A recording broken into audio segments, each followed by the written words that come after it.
Alright y'all, so I am also going to be doing a video on why I'm doing a home birth. The reason, there's a few reasons why I have decided to do a home birth. Number one, I kind of already wanted a home birth, even with my last child, Zola. I wanted that to be a home birth, but it did not go as planned because of the timing and our situation at the time. The apartment that we were in, it didn't have the space that we wanted to be able to do a home birth, because I also wanted to do a water birth as well. Our plan was to move before the baby came, and that didn't quite happen how we wanted it to happen. But so what I did was I just hired a virtual doula and decided to do things the natural way as much as I could, and to labor at home and then travel to the hospital and give birth there, which is what I did.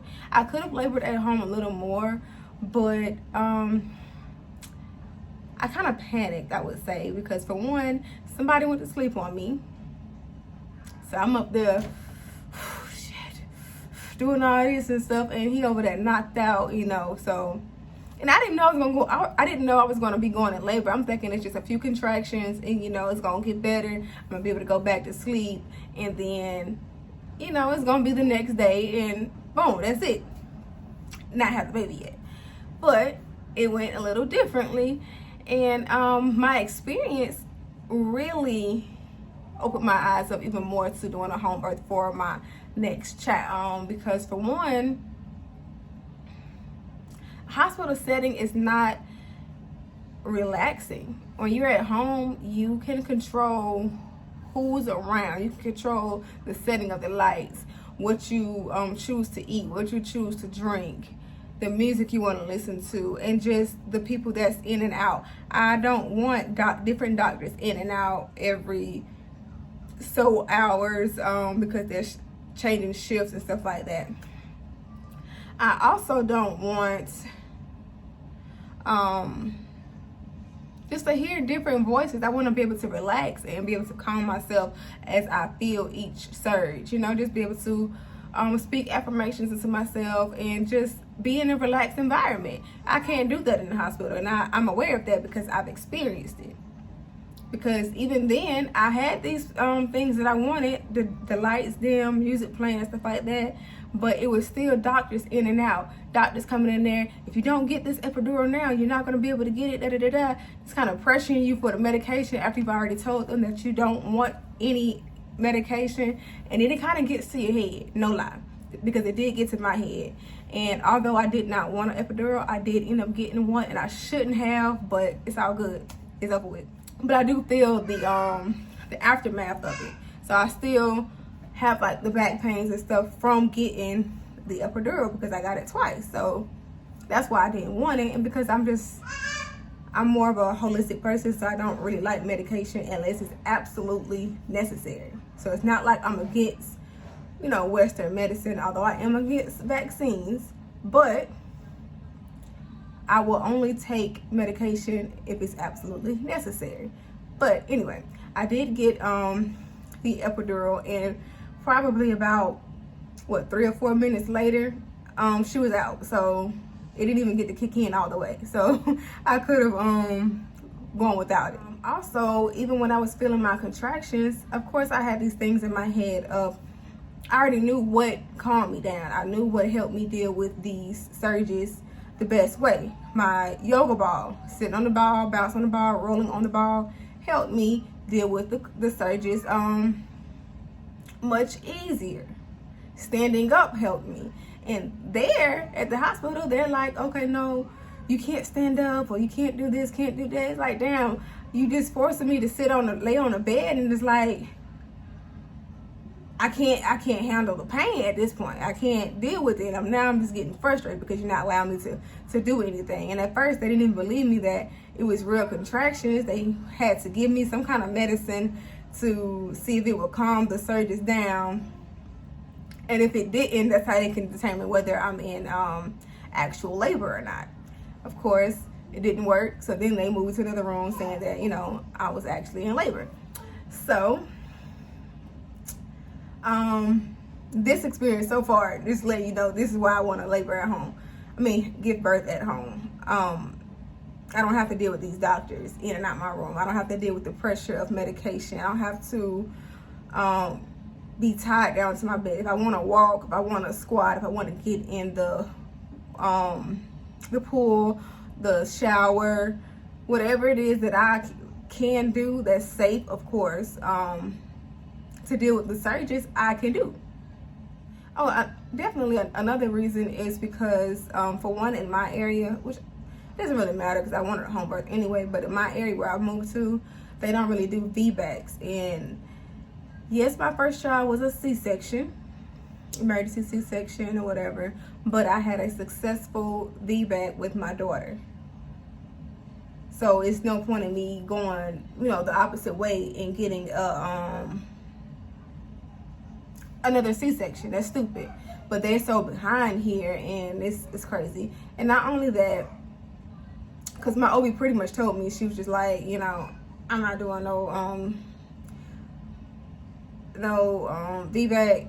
And she ended up telling me because she's new and stuff like that, but they ain't got nothing to do with me. But regardless, my thing is I continue to see her just to make sure that the baby's good and just to keep up with my prenatal care. Because as long as, I'm good with her, I'm good to give birth at home. Now, if I'm seeing her and something pops up, then I know to be concerned. But so far, everything is good. Weight is good, heartbeat's good, my blood pressure and all that's good. Sometimes my blood pressure gets low, but it was like that for the last pregnancy too, but way worse. So far, this pregnancy is the best as far as morning sickness, dizziness, all of that. So that's a great thing. I also want to give birth at home because, for one, we're in the middle of a pandemic, and I don't really want to be in a hospital setting unless it's absolutely necessary. A lot of hospitals have so many crazy regulations when it comes to things that you can bring up there, and people that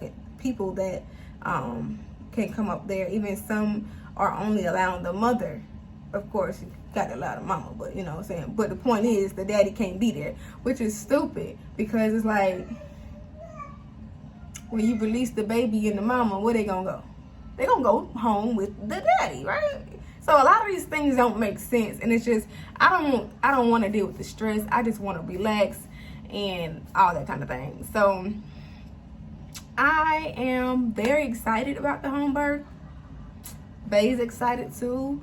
Our doula is preparing us for it, for our home birth, hypnobirth / free birth. All of those things. And I've just pretty much been building my confidence up because at the end of the day, our body knows exactly what it wants to do. When baby is ready, baby's going to come. You just pretty much read on the female body, the pregnant body. I watch videos on YouTube of other births and things like that, and you just build your confidence of a know that you can do this and speak positive words into yourself and get your mate on the same side, or even if it's not your mate, whoever's going to be there with you or anything like that, just so they can speak that life into you and keep you focused and keep you calm and relaxed. I am reading a book right now.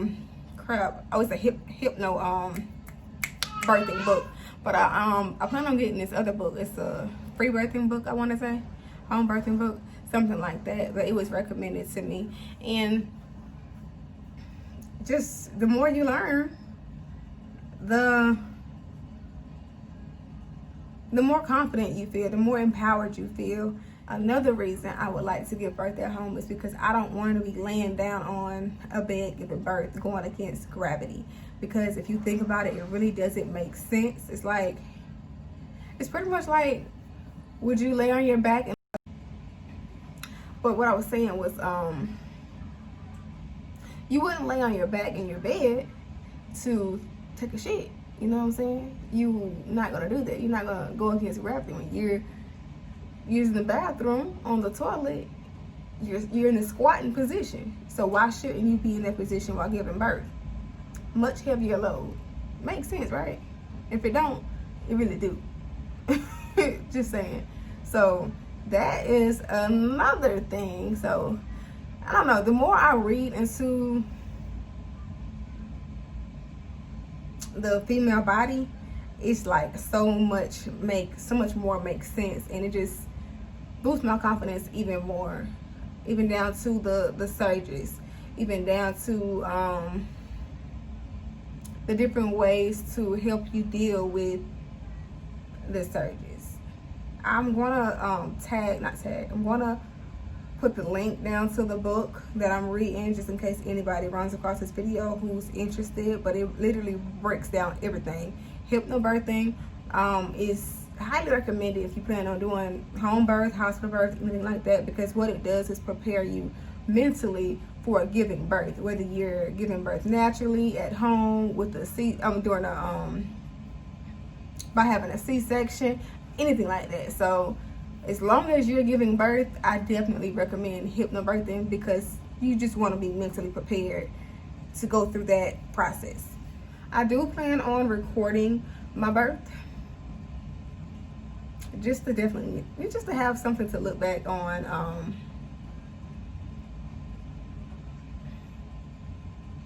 After the fact, at such a powerful moment. So I'm excited, and I will keep you guys updated. And right now, I'm just going to show you guys my bazump.